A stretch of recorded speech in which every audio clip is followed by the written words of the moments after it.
Wine o'clock.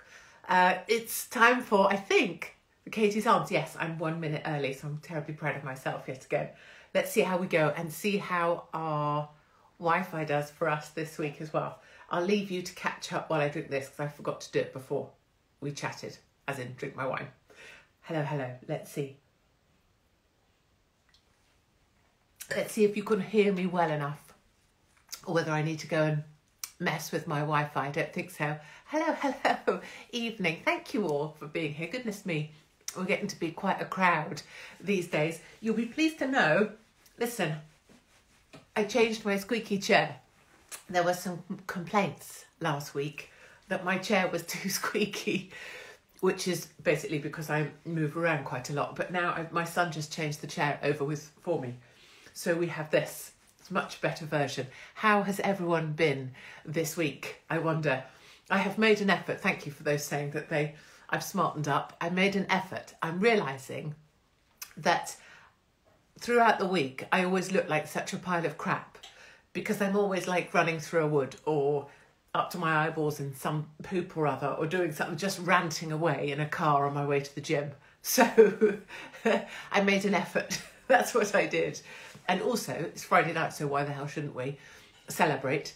And I wanted to say, first up, if I am drinking barefoot, yes, thank you. I got sent some as well. Thank you if it's you out there that sent me some. It's very kind of you. A little bit disturbing that people are sending me wine now just to keep me going.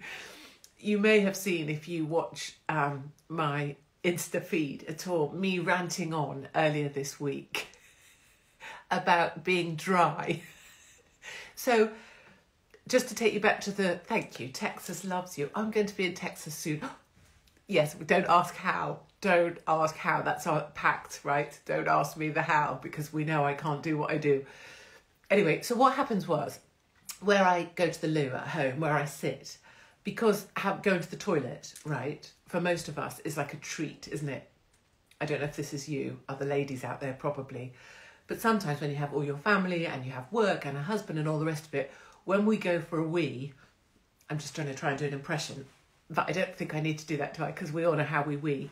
But like when we wee, I could squat this to do it better. I have to, like what we do is we sit there like I don't want to say on the toilet because that, right? And it's like a moment, isn't it?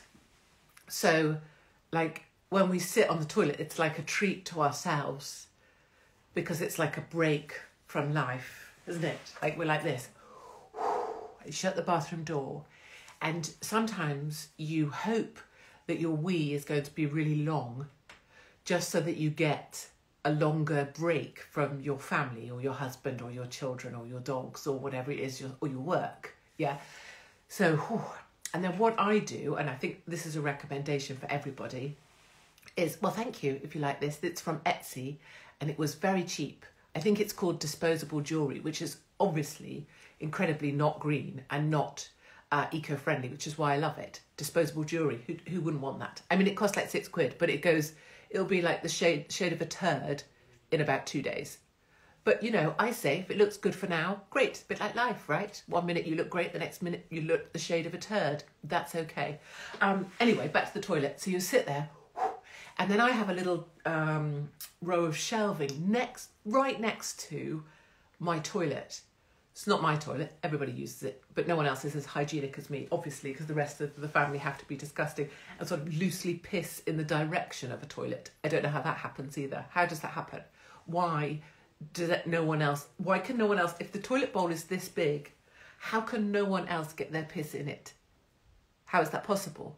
How is it possible to spray piss that far? How is it possible to spray piss onto the back of the toilet, where the toilet joins the other bit of toilet, the hinge, if you will, the bracket? How can you possibly piss on the bracket of a toilet? If I had to, I would have to physically, I'd have to physically aim really hard to try and piss on the back of my toilet. So who watching this from the toilet? Well, that's jolly naughty. Good for you. Have a nice time. Stay there for as long as you can. Lock the toilet door. Now, do what I do. Basically, you have this row of shelving right next to your toilet. And it means that whilst you're there having your wee, or pretending to have a wee, or hiding from your family, A, B or C, or all of the above. So I have my little lip salve there. I have like this moisturizer here. There's a glittery one. There's all sorts of shit there. I mean, I haven't bought it it's just been there forever, but I just put it all on. Because A, why not? B, a little treat for myself while I'm on the toilet. And C, some of it might work, you know, and what then? I might turn into like 20-year-old that does reels and shows people how to do your hair or your eye makeup. So that's what I do. I sit on the toilet and I put stuff on my face. And I think, like for weird COVID Nazis, like, wash your hands for 85 years after every time you've taken a piss. This would really terrify them, the idea that I'm like touching everything whilst I'm having a piss. But I say, you know, a few germs never hurt anyone. And my piss has been in more places, you know, than just my hands. Has it ever? So, no, delete that. Go back, edit that bit out. So that's what I do. Anyway, it then inspired this rant that happened. Yes, exactly. I'd forgotten about glittery moisturizer. So your task this week is to buy yourself some products. It doesn't matter how shit they are. It doesn't matter how cheap they are. It doesn't matter if they're made for, you know, 12-year-old girls. And actually, that's my niche. Products made for 12-year-old girls really, really appeal. If I had it, I would go and get it, but I'd have to leave you. Hands, face, fuck off. That's just so great. I've got upstairs this glitter thing from Body Shop. I mean, I know they're supposed to be terrible people and whatever, but I don't give a shit either. And you turn it upside down and it comes out on a poof and it's essentially glitter. I have that by my toilet. And the other day when my hair was greasy, I got this glitter talcum powder. No one's really listening, but it doesn't matter. Just you know, this is my therapy for me. And I poofed it into my hair. So not only was my hair less oily, it was also glittery. That's the sort of win, you know, you need to have in life, isn't it? That's the way you win, is by having bathroom products next to your toilet. So your mission this week is to buy something glittery, probably glittery thing, or glittery hair, or the glittery Body Shop thing that's a poof, and wear it all the time. And if people say to you, oh, if you've got a bit of, like people come out, like your mum does, have you got a bit of glitter there? Bit of glitter, just go, oh yeah, it's a really busy night out. And just like pretend that you were being crazy in the night before, especially if it was like a Tuesday or something, because no one does fuck all on a Tuesday. And your work colleagues from the fat lady from HR will be like, oh right, yeah, did you go anywhere nice? Just go, yup, and walk off, yup. I did. And you didn't, because you've got bad highlights and slip-on shoes. So that's really a great... And even though that actually you just put the glitter on while you were sat on your own toilet hiding from your family, no one needs to know that. You know, just keep that illusion alive. Right, so that was me... Oh, yes, and the thing I wanted to say about my rant about how much moisturiser I put on this festering body of mine as I turn into a husk of a nut, is that it was fun. I did it to be funny, but actually then everybody tried to cure me. So everybody was on like YouTube and Insta, like trying to make me better. Like they were like, whoa, it's all those harmful chemicals on that stuff you've got. And it's because you're not using coconut oil. And it must be your diet. And I've never used anything but hard soap and a flannel, and I look fantastic. And I'm very, you know, people are so kind, and that's very nice that everyone was trying to cure me of my dryness. Just doing a bit of Joey Deacon then, wasn't I? But actually, I wasn't looking to be cured. I was hoping for you to just laugh at me, really, or with me. But now I'm quite tempted to get some coconut, because everyone says it's fab. And I have had experiences with coconut oil before, which we don't need to talk about either. So, do Joey Deacon. So I think what we'll do is when we get to Blackpool, which is coming close now, you realise, it's in May. And so anybody that's coming to Blackpool, I cannot wait for Blackpool. But I think we will bring Joey Deacon and by that I mean me, to the stage in May. Because we all know that Joan Deacon, but we're not allowed to do it. And we're going to try and sort out book signings and things. It's one of the things people keep asking me for is signs, copies of help. I'm not trying to flog my book. I swear I couldn't care. With notes in for friends that are going through something shit, because this will make them laugh. And we haven't worked it out yet, but we're going to work out the system. We have got the system now that you can buy this on Amazon. We also got it in hardback, in Waterstones and Barnes and Noble, only to order. They won't put it in their stores. But we're also trying to work on a way of getting signed copies to friends, like if you're going through cancer or something, or maybe you're on your way out and you need a cheery message. We're trying to work that out. And then my husband, brilliantly, lovely Mark, is doing a special book, which we're hoping to have for Blackpool, with a hardcover. Don't know where. I've not even been drinking. With a hardcover. And I'm going to write some special stuff just for Blackpool or any other stand-up gigs that we get to do after that. And the brilliant news that I can't even say, because in case it doesn't happen, is that there may be another gig coming, but I'm not allowed to say. But after Blackpool, because of the number of ticket sales, which I think is a record in recent times for them, it might be that I can actually take stand-up around the UK, which would just be only because I want to see everybody. I honestly don't care about me or the stage or anything. I just want to be out amongst our people, just because that's my favourite thing. So thanks to everybody as well for all the kindness about Cornwall Live just making up shit about me being thrown out of a pub. The pub themselves have been amazing and been sending really sweet messages, so that's been lovely.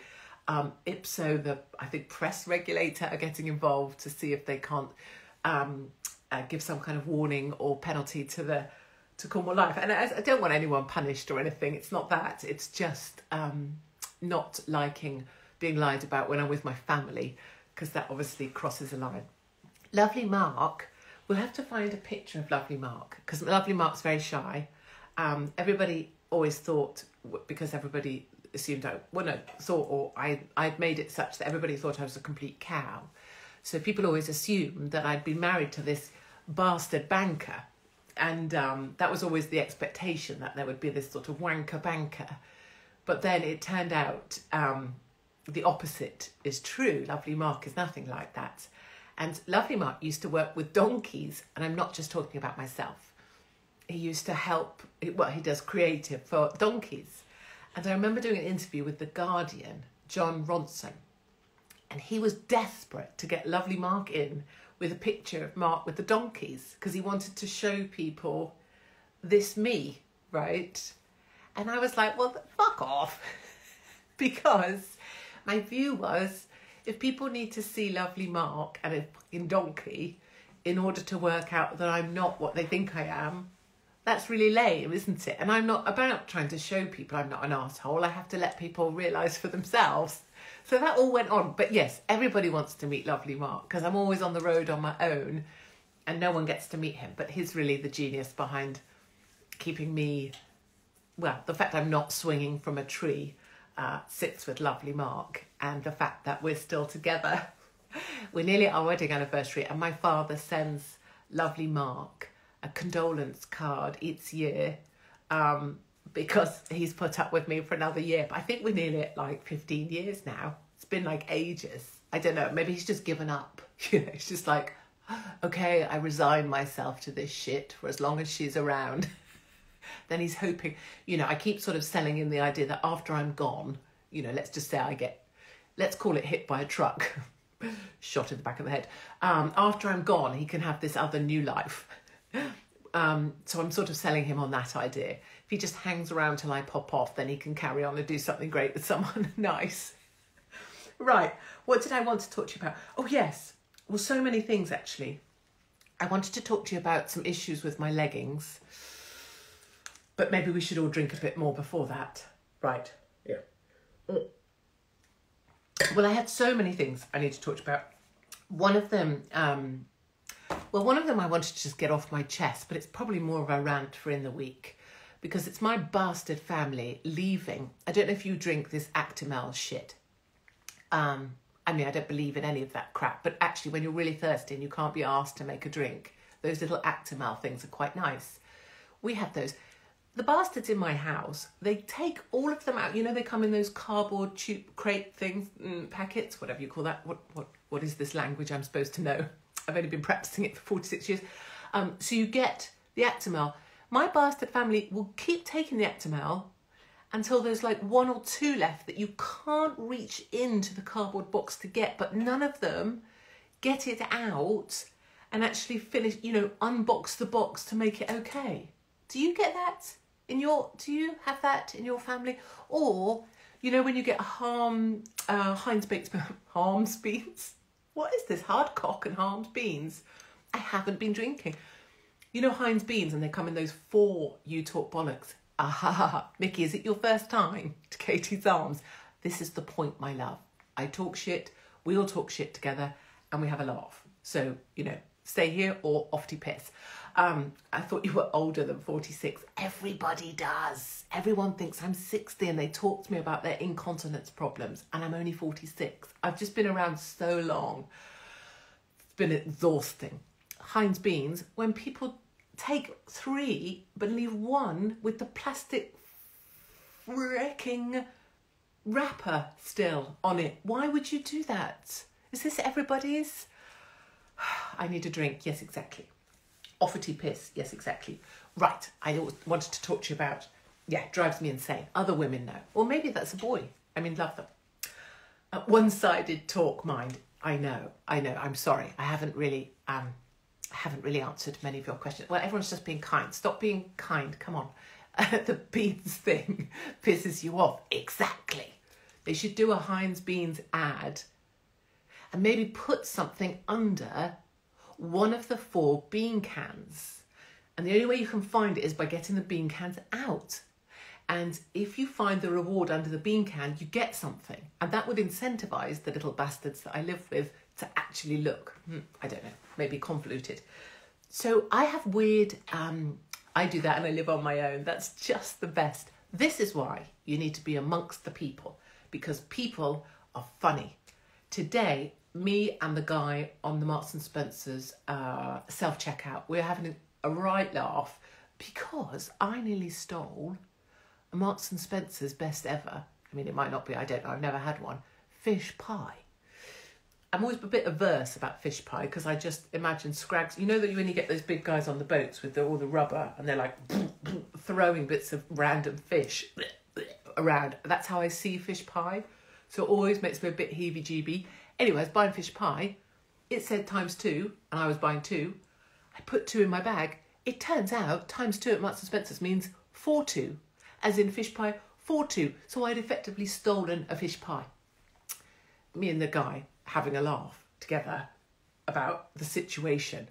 But my point is that people are much funnier than like comedians. I mean, what's happened to British comedy? Like Live at the Apollo. Fuck me, I'd rather be dead at the bloody mortuary than live at the fucking Apollo.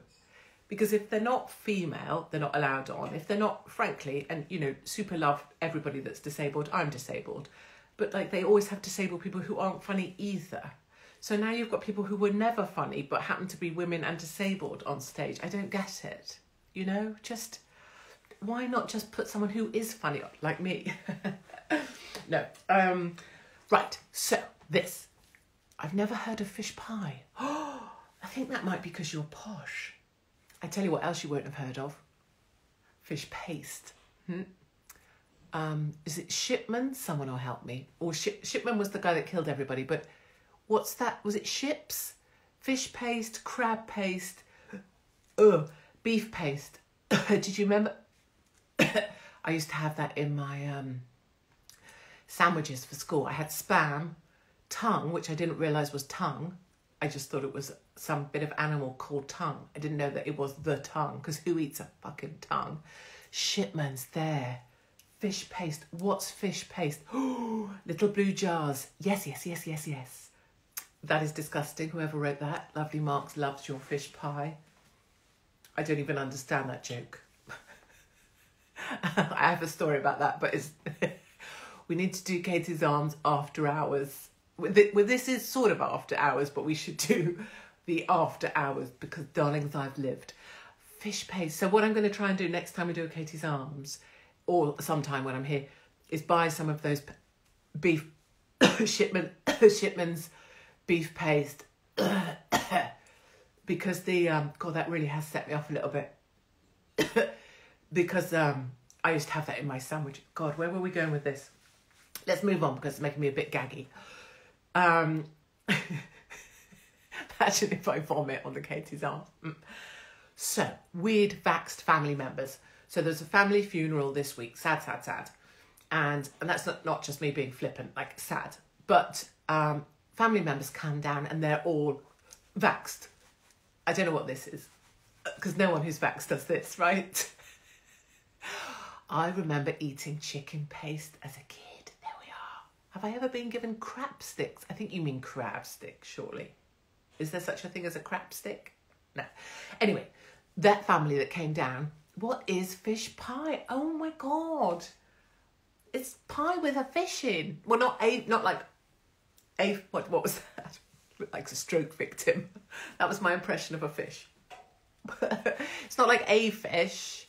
It's like lots of bits of fish. Oh, fuck it. Let's not talk about fish pies. So, the family come down and they're all jab, jab, jab, jab, jab, jab, jab, boosted, jab, jab, jab, jab. And they love it all and they've got the masks and they couldn't be more jabbed if they tried. And then we're talking about the jabs and blah, blah, blah. And I'm just like, very over it. Turns out now they've all got COVID.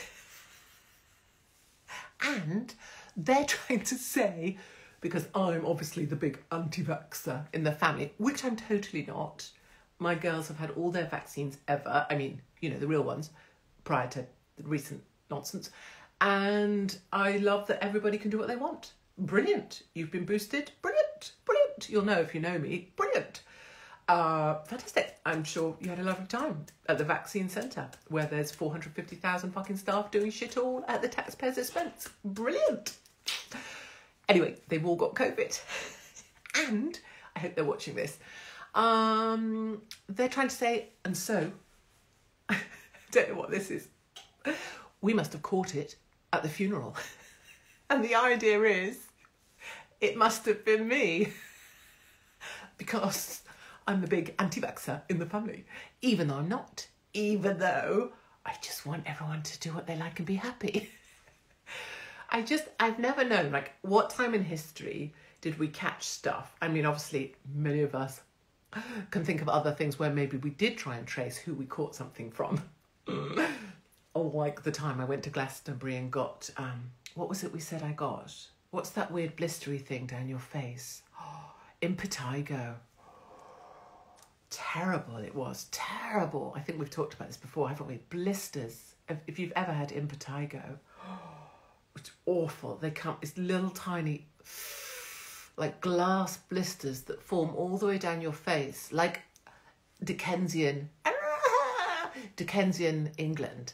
And I was working at a barmaid on an island just off. This is such my life. I was working as a barmaid, came back from Glastonbury, had impetigo like this. And I was behind the bar, like a proper Dickensian weirdo, half prostitute, half bar woman with sexually transmitted disease on my face. Where was I going with this? Oh, yes. COVID, people like to say where they got it from, don't they? I've heard people say, oh, yeah, Diddler's got it. Yeah, I got it from school. Or, yeah, Diddler's got it. Went to a family funeral. Like, oh, all those assholes.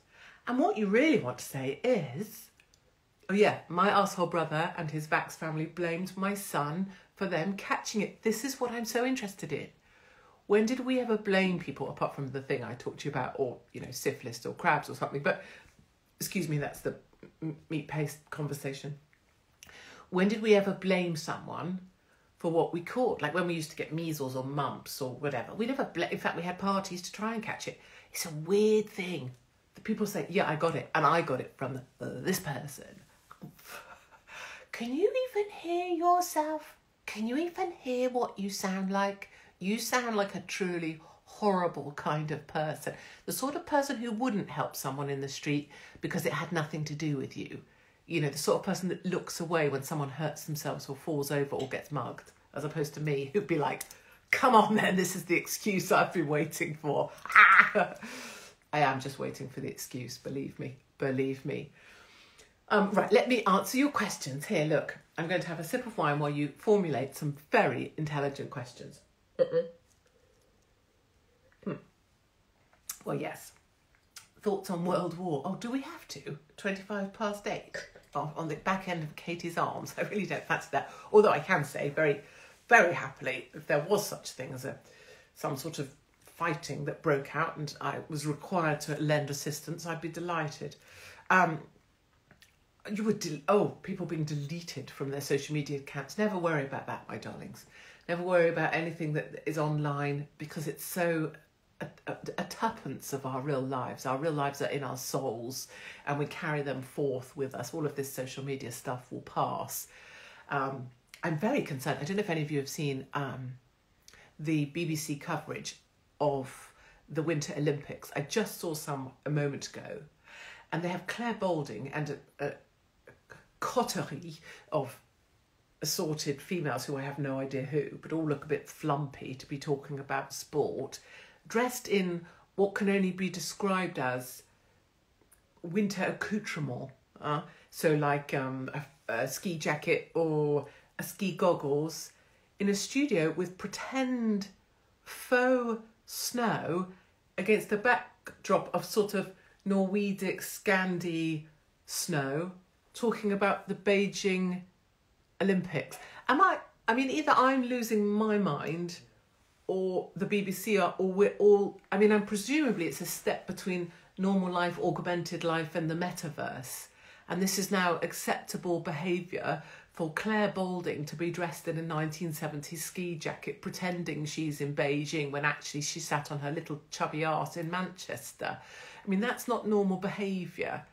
I want my sports commentary team to be on the other side of the planet where the sport is. I want them to be in the cold, feeling chilly, and I want them to be brutalised by the Chinese regime. I want that from my sports reports. I want someone who's jet-lagged to death, can't stand their hotel room and was woken up in the night by someone next door banging away like an old door. That's what I want from my BBC sports reporting. I don't want Claire Baldwin, who's best known for covering the dog show, in a ski jacket pretending to feel chilly. I mean, I did cancel my BBC TV licence just the other day in an act of retaliation against, well, every freaking thing they do. But I'm still demanding that my reporting be better than this. I don't need Claire Baldwin pretending to be cold. Be like her pretending to be straight. I wouldn't be convinced by any of it. So let me leave you with this very, very important. Oh, Kay Burley, wouldn't you love? Wouldn't I love to be on a show with Kay Burley? I'd mangle the wench. I want to leave you with this important thought. Was the other day I put on my leggings to go running and I spent a good 5 minutes. Oh, when am I going naked on a trucker's bonnet? Hopefully sooner than you might think. I'll leave you with that thought. I put on my leggings and I spent a full 5 minutes, ladies, trying to dress left or right. Now, I know what you're going to say, which is that only men dress left or right, right? But I'm now of an age where I've started needing to dress left or right. You know what I'm saying? There's a lot moving in a downward trajectory. It's a bit like spaniels' ears. And all I'm going to say as I leave you is, I never thought I'd be at the age where I'd need to be either dressing myself left or right. People always question whether I was in fact transsexual, and I'm not. But the old spaniel's ears now need arranging before I can go out running. And then I stood in front of my daughter and I said, what do you think? How does this look? Like this, gesturing loosely. And, in the way that you might ask someone how your new hair looks like, oh, what do you think? And instead I was like this, what do you think? I'm just saying, that's where I'm at in my life. So I suppose overall don't feel bad about your life. If you haven't had to dress left or right with your labial folds. Someone asked me the other day why I say vagina like that. And many of you girls out there will know that that's our code speak, isn't it? Because if we say like that, I've got my period, or we say I've got a problem with my vagina, it's code speak. No one else can know what we're saying because it's code. My husband says it's just that I say the same thing but louder and more clearly, and people on the other side of the room can lip read it, vagina. I don't think that's true at all. There is a good 50% of people on here who don't know what I'm saying right now. Period problems. See, no one knows. It's like being deaf but not. Vagina. Labial bones. See? People who know, girls know. Girls know this is code. And for the guys, I should probably sign language because you won't know what I'm doing. Right. Better go, hadn't I? I'm glad we ended on that happy note about me dressing to the left or right. Next time I do a run-up video in the forest, everyone's going to be like, is she dressed left or right? Maybe we'll do that. We'll do a dramatic run-up, a little bit of a, what do you think? And then you have to guess left or right, and I can give someone who wins a book.